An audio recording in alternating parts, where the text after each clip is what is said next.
It's hard to describe the anger I felt, but I'll try. I lunged at Namir. It was the last thing he expected. I grabbed him by the throat with both hands. I could have squeezed the life out of him right there. But that would have been too easy. "Pendragon!" Neva shouted with genuine surprise. I locked looks with Namir. His face was turning red. He couldn't speak. Hands crushing your windpipe will have that effect. I saw the terror in his eyes. I liked it. "Pendragon, no!" Neva screamed. "There are other choices." I don't know why Neva bothered talking. After all that she had done, did she actually think I would believe anything she had to say? There was only one thing on my mind: revenge. I wanted to kill Namir. A guy who had so little regard for life simply didn't deserve to live. I pulled the horrid little man over to the door of the helicopter. With one foot, I lifted the handle, released the door lock, and kicked it open. Wind filled the craft, along with the thunderous noise of the rotors. Namir struggled futilely. He wasn't strong enough to fight me. I was being driven by insanity. I would not be denied. I forced him to look out the door, over the edge. Below us, the people were grasping at one another in one last desperate attempt to keep from being sucked into the flume. "Look!" I screamed at him. "Is this your glorious future? Is this what the people of the world have to look forward to? Mass execution of those who don't fit your ideal?" He closed his eyes. He didn't want to see it. I wouldn't accept that. He had to know. "I said, look!" I bellowed. "This is your paradise. This is your utopia." "Bravo, Pendragon," St. Dane said. He walked to the center of the helicopter and stood with his hands behind his back. He didn't make a move to stop me. "I knew there was another side to you. My only surprise is that it took so long to surface." "Don't come near me," I shouted to the demon, and pushed Namir farther over the edge. "I don't intend to," St. Dane said calmly. "This is your show now." "Bring him back in, Bobby," Neva said, with what actually sounded like compassion. I was way beyond hearing it. I tightened my grip on Namir's neck. He moved his eyes to look down. I don't think he cared about seeing what was happening with the flume. He was afraid of falling. "By the way, Pendragon, did you know that the traveler from Third Earth is dead?" St. Dane asked. "Patrick was his name, I believe. He was killed by Ravinian guardians on Third Earth. Alder from Denderon lies dead below us. Mark and Courtney are gone as well. You've lost so many friends in such a short time. It's a shame, really. Now the man responsible is in your grasp. His fate is in your hands, literally.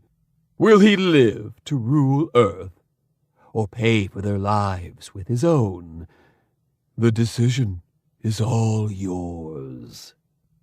I heard St. Dane, but couldn't take my eyes off Namir. He really was the guy responsible. He was a traveler. He used that as a tool to gain power. It didn't matter that he was being influenced by St. Dane. The choices were his. He chose to create Ravinia. He chose to condemn half the population of Earth. He chose to execute thousands. He chose to kill my friends. "It's not hard to kill," St. Dane said in a low growl, "when it's justified." The helicopter was hovering directly over the flume. In a matter of seconds, people would start falling in. "Bobby, listen to me," Neva pleaded. "This isn't you. It doesn't have to be this way." If I had been in my right mind, I might actually have thought she was being sincere. I wasn't. Her words had no meaning. Second Earth was lost. St. Dane's quest to control Hala had succeeded. I had my hands around the neck of the man he chose to run it all. Through the swirl of emotion and insanity, I had a moment of total clarity. In that instant, I understood that this was inevitable. From the moment I left home with Uncle Press, all that happened had led to this. All the battles for all the territories, all the successes, the defeats, the deaths, the sacrifices, the sadness, the loneliness. I had lost everything. My life, my friends, my home, my family. Where was my family? Where was my family?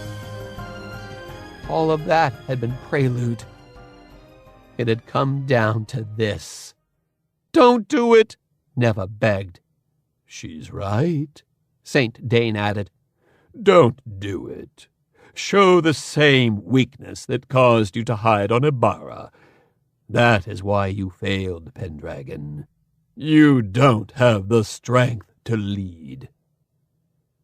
I was shaking with anger. For a brief moment, I thought I heard the sounds from down below. I heard the screams. I felt their fear. It was the final horror. I couldn't take it anymore. Somebody had to pay. I shoved Namir out of the helicopter. The man screamed. He plummeted down, headed directly for the flume. Our eyes locked as he fell. I could feel the surprise and terror that gripped him as he plunged to his death. For that brief moment, I embraced revenge. It felt good. And then Saint Dane laughed. "Finally!" he declared in triumph. I spun back to him, holding on to the edge of the doorway, the rush of blood and adrenaline still pounding through me. "Pendragon, it is now truly over." I couldn't find the words to ask what that meant. Saint Dane found them for me. "It all came down to this. This was the final test, Pendragon. As I predicted, you have failed."